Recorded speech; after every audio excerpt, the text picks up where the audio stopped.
책 쓰기 생각만 하고 망설이던 어떤 분이 저에게 물어보셨습니다. 책을 쓰면 도대체 뭐가 좋냐고, 그렇게 힘든 책 쓰기를 왜 열심히 하냐고 말입니다. 솔직하게 책을 내서 유명해지고 돈도 벌고 싶고 사람들에게 좋은 영향을 끼치는 진짜 작가가 되고 싶다고 말했습니다. 그런데 진짜로 책을 써보니 책 쓰기에 도전을 하고 실천하는 것만으로도 많은 것을 얻었다는 것을 깨달았습니다. 저는 책 쓰기를 하기 전에도 책을 많이 읽고 글도 쓰면서 자기 개발을 열심히 했습니다. 하지만 책 쓰기는 또 다르더라고요.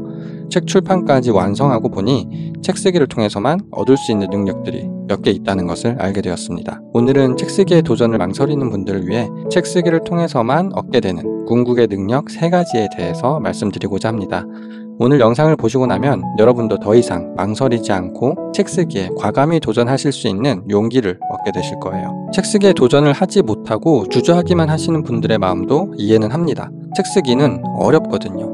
제가 아는 한 그 어떤 자기계발보다 어렵습니다. 책 쓰기가 자기계발의 끝판왕이라고 불리는 이유이기도 하죠. 하지만 어려운 만큼 책 쓰기에 도전을 하고 실천을 하시면 여러분이 얻게 되는 큰 능력이 있습니다. 그것은 바로 자신의 한계를 뚫는 힘입니다. 바로 임계점을 극복하는 경험을 하시게 될 겁니다. 임계점이라는 것은 어떤 물질이 그 상을 유지할 수 있는 최대 온도와 압력의 한계를 말합니다.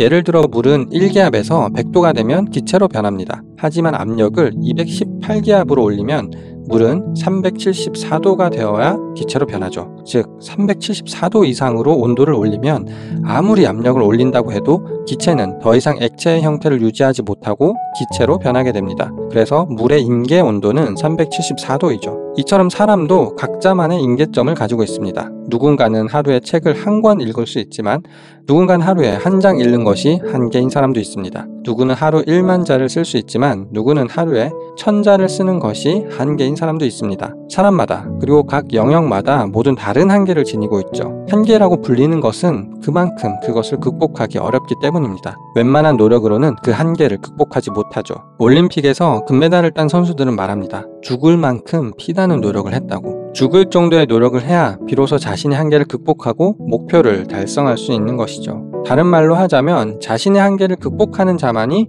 원하는 목표를 손에 넣을 수 있다는 것입니다. 자기계발 분야에서 책 쓰기가 바로 이 한계를 극복하는 과정입니다. 특히나 첫 책을 쓰는 작가들에겐 피나는 노력 없이 좋은 책을 쓸 수 없기 때문이죠. 그 힘든 과정을 이겨내고 책 쓰기를 완성하면 크게 3가지 영역에서 여러분은 한계를 극복하시게 될 겁니다. 그리고 한층 더 성장한 다른 사람이 될 겁니다. 첫 번째는 글쓰기의 한계를 극복하게 됩니다. 모닝페이지, 서평쓰기, 감정일기 등 다양한 글쓰기를 하시는 분들이 있습니다. 그런 글쓰기도 당연히 좋습니다. 글을 쓰지 않는 사람보다는 더 깊은 생각을 하고 자기 자신을 더 이해하고 더 성장할 수 있죠. 그런데 책 쓰기는 일반 글쓰기와 또 다릅니다. 처음부터 정확한 컨셉과 주제를 잡고 그에 맞는 목차를 설계하고 처음부터 끝까지 주제에 벗어나지 않는 글쓰기를 해야 하죠. 완성된 하나의 글을 꼭지라고 부르는데 책은 여러 개의 꼭지로 구성되어 있습니다. 제 책을 예시로 들자면 총 40꼭지 정도로 이루어져 있습니다. 하나의 꼭지는 A4 용지 2장 반 정도의 분량이었죠. 그 하나의 꼭지를 쓰는데 못해도 이틀은 걸렸던 것 같습니다. 당시 아이가 어렸기 때문에 온전히 글 쓰는 시간을 만들기 위해 매일 퇴근 후에 도서관에 들려 원고를 썼습니다. 일주일에 약 2개 정도의 꼭지를 완성했었죠. 그렇다면 40꼭지를 다 쓰는 데는 20주가 걸린다는 계산이 나옵니다. 20주면 5달 정도 되는 것이죠. 간단히 생각만 해봐도 어마어마한 양이었어요. 회식도 가지 않고 운동도 미루며 날이 덥거나 추워도 꾸준히 매일 도서관에 방문해서 글을 썼습니다. 딴짓을 하지 않으려고 인터넷이 되지 않는 오로지 한글만 설치된 노트북을 따로 마련했었죠. 그 5달간 오로지 습관이라는 키워드에 맞게 글을 꾸준하게 썼습니다. 그렇게 초고를 완성하고 퇴고를 하고 원고 수정을 하고 또 했죠.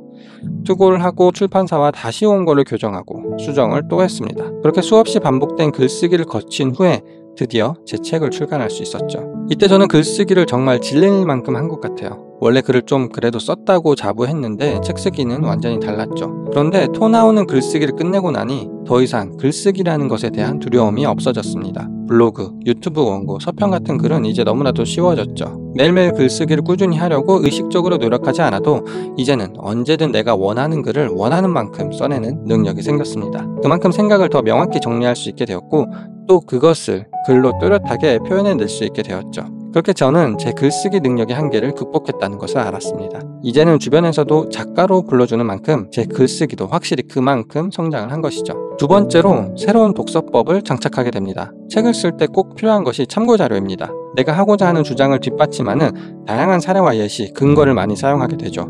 그 중에서도 가장 좋은 참고자료는 바로 책입니다. 책에는 권위 있는 사람들의 주장과 이야기가 들어있고 또 이해하기 쉬운 다양한 예시들이 있죠. 그래서 책을 쓸 때는 그만큼 독서를 많이 하게 됩니다. 내 책의 주제와 비슷한 책은 물론이고 전혀 상관없는 책까지 정말 다양하고 많은 책을 읽게 되죠. 책을 많이 읽어서 그 안에 내가 필요한 내용을 빠르게 찾아내고 정리하는 만큼 초고를 더 빨리 완성할 수 있기 때문입니다. 그런데 책을 쓰는 사람의 독서는 일반 독서와 다릅니다. 그것을 저는 사례 독서와 흡수 독서라고 말하는데요. 우선 사례 독서는 책을 빠르게 훑어보면서 내 글에 필요한 부분만 빠르게 확인하고 가져오는 독서를 말합니다.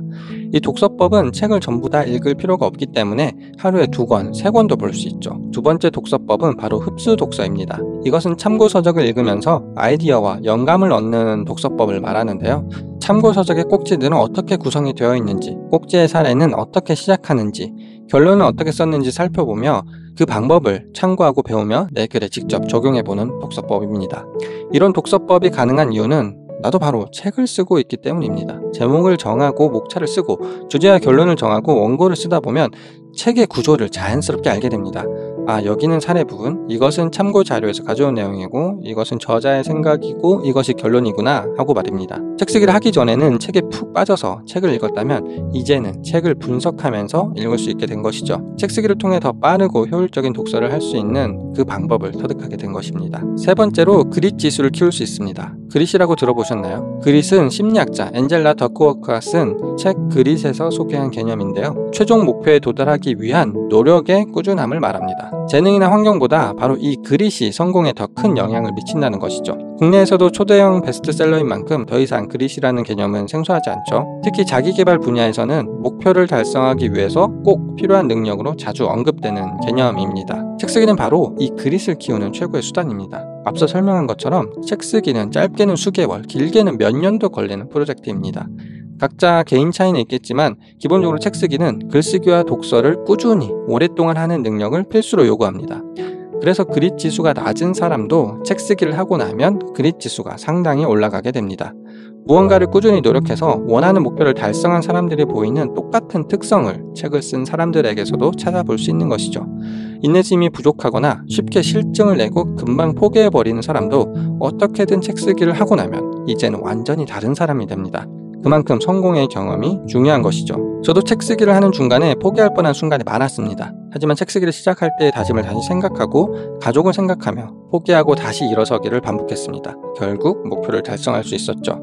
책 쓰기라는 목표를 달성하고 나니 그전에는 엄두가 나지 않았던 100일간 목표 쓰기라는 자기개발의 밈과 같은 도전도 한 번에 성공할 수 있었습니다. 그리고 전 그게 당연한 줄 알았어요. 그런데 새로운 도전에 좌절하고 있던 어느 날 밤에 차분히 글을 쓰다 발견하게 되었습니다. 사실 끈기가 없고 쉽게 포기한다고 생각했던 나였는데 천천히 그동안 이뤘던 성과들을 써보니 전혀 그렇지 않다는 것을 깨달았죠. 온라인 강의를 완강하고 실천해본 것도, 유튜브 채널을 만들어서 수익화 목표를 달성해본 것도, 몇 달간 꾸준히 모닝 글쓰기 모임을 이끌었던 것도 모두 대부분 꾸준히 하지 못하는 것들이었죠. 그때 알게 되었습니다. 나의 노력의 꾸준함이, 즉 그릿이 다른 단계에 올랐다는 것을 말이죠. 이 외에도 책을 통해서 얻을 수 있는 것은 많습니다. 책을 통해서 돈도 벌 수 있고 강연을 다닐 수도 있죠.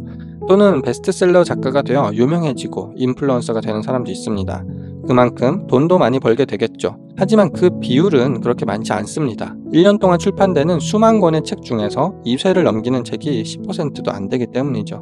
그럼에도 불구하고 제가 책 쓰기를 권해드리는 이유는 어려운 만큼 그 과정에서도 많은 것을 배우고 경험하며 궁극적으로 모두 각자의 임계점을 넘는 경험을 하실 수 있기 때문입니다. 비록 책 쓰기에 성공하지 못하더라도 책 쓰기를 위해 배우고 실천하고 노력한 그 경험은 분명 여러분을 좀 더 성장하고 좀 더 나은 사람으로 만들어줄 겁니다. 여러분도 더 이상 고민하지 말고 이제는 책 쓰기에 도전해보세요. 자신의 한계를 극복하는 놀라운 경험을 하시게 될 겁니다. 책 쓰기에 도전해보고 싶지만 도대체 어디서부터 시작해야 할지 막막하신 분들은 고정 댓글을 참고해주세요. 오늘도 여러분의 책 쓰기를 응원합니다. 감사합니다. 쌤 작가였습니다.